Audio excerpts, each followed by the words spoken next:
Delhi liquor కేసులో supreme court న్యాయమూర్తి జితేంద్ర గారు ఇచ్చినటువంటి తీర్పు ప్రకంపనలు సృష్టించే విధంగా ఉంది. ఆయన తీర్పు సారాంశంలో చెప్తూ ఎటువంటి ప్రాథమికమైన ఆధారాలు లేకుండా వాళ్ళ మీద నేరారోపణ చేసింది సిబిఐ. దర్యాప్తు చేశారు. దర్యాప్తు చేసినటువంటి వాళ్ళలో ఏ విధమైనటువంటి దాఖలాలు లేవు, ఎటువంటి సాక్ష్యాలు లేవు. వట్టి చిత్తు కాగితాలను తీసుకొచ్చి కేవలము వట్టి మాటలతోటి ఈ కేసును నింపేటువంటి ప్రయత్నం చేశారు. దీనివల్ల జరిగినటువంటి పరిణామం ఏంటంటే, అధికారంలో ఉన్నటువంటి ఒక ముఖ్యమంత్రి, ఉప ముఖ్యమంత్రి, ఇంకో 4-5 మంత్రులు అందరూ కూడా వందలాది రోజులు జైలులో గడపాల్సి వచ్చింది. వాళ్ళ అధికారాన్ని కోల్పోవలసి వచ్చింది ఎలక్షన్లలో. ఎందుకంటే వాళ్ళ మీద అవినీతి ఆరోపణలు చేయడం వల్ల, ఆ బురద జల్లడం వల్ల నిజంగానే అవినీతి చేసిందా అనేటువంటి ఒక తీవ్రమైనటువంటి ఆగ్రహం ప్రజల్లో కలిగింది. ఆ కలిగినటువంటి నేపథ్యంలో వచ్చిన ఎలక్షన్లలో వాళ్ళు ఓడిపోయారు.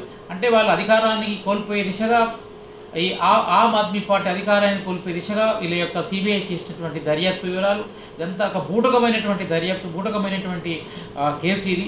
ఇట్లాంటి కేసులో అధికారాన్ని కోల్పోయే విధంగా ఒక అన్యాయంగా చేసినటువంటి తీర్పు, నిరపరాధుల మీద చేసినటువంటి ఈ యొక్క కేసులు అనేటువంటివి కేంద్ర ప్రభుత్వం చేతిలో, బీజేపీ ప్రభుత్వం చేతిలో ఒక ఆయుధంగా వాడబడడం ఈ దుర్మార్గమైంది. ఇటువంటి కేసులు చేసినటువంటి సిబిఐ అధికారి మీద ఛార్జ్ షీట్ దాఖలు చేయాలని కూడా సుప్రీంకోర్టు తెప్పించింది. ఇది బీజేపీ ప్రభుత్వానికి కానీ సిబిఐకి కానీ చెంపపెట్టు లాంటి దెబ్బ. ఎందుకంటే ఆమ్ ఆద్మీ పార్టీని ఒక చీపురు గుర్తుతో వచ్చినటువంటి పార్టీ అది. దేశంలో ఉన్నటువంటి అవినీతిని మొత్తం తుడిచేస్తామంటే నమ్మి, ఆ విధానాలు నమ్మి, వాళ్ళ మాటలు నమ్మి, నిండు గుండెలతో నమ్మి ఓటేసి వాళ్ళను గెలిపించుకున్నారు. అట్లాంటి వాటిల మీద తప్పుడు ఆరోపణలు చేసి, అబద్ధపు ఆరోపణలు చేసి వల్ల బీజేపీ కానీ కేంద్ర ప్రభుత్వం కానీ కేసులు పెట్టి వాళ్ళను నానా రకాలుగా హింసలు పెట్టింది, జైలు పాలు చేసింది, వాళ్ళ అధికారాన్ని కోల్పోయేటట్టు చేసింది. ఇదంతా కూడా వాళ్ళకు తిరిగి ఇవ్వలేము. ఇదంతా ఈ నష్టాన్ని పూడ్చలేనటువంటి నష్టం ఇది.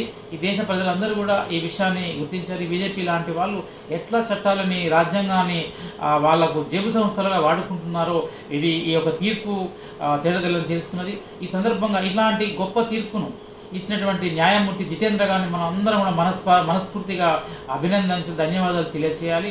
ఎందుకంటే న్యాయ వ్యవస్థ మీద నమ్మకం ఇంకొంచెం కాలం కొనసాగడానికి ఇట్లాంటి తీర్పులు ఉపకరిస్తాయి. న్యాయ వ్యవస్థలో కూడా అనేకము అవినీతి అనే ఆరోపణలు వింటున్నాం. ఇట్లాంటి సందర్భంలో ఇట్లాంటి తీర్పు రావడం హర్షణీయం. ఈ ప్రజలందరికీ తెలిసిన విషయం. బహుశా ఈ తీర్పు రేపటి ఎలక్షన్లలో అన్ని ప్రతిపక్షాలను ఏకం చేసే దిశగా, తిరిగి ఆమ్ ఆద్మీ పార్టీ జాతీయ స్థాయిలో పుంజుకునే దిశగా ఈ యొక్క తీర్పు ఉపకరిస్తుందని మనం అందరం ఆశిద్దాం.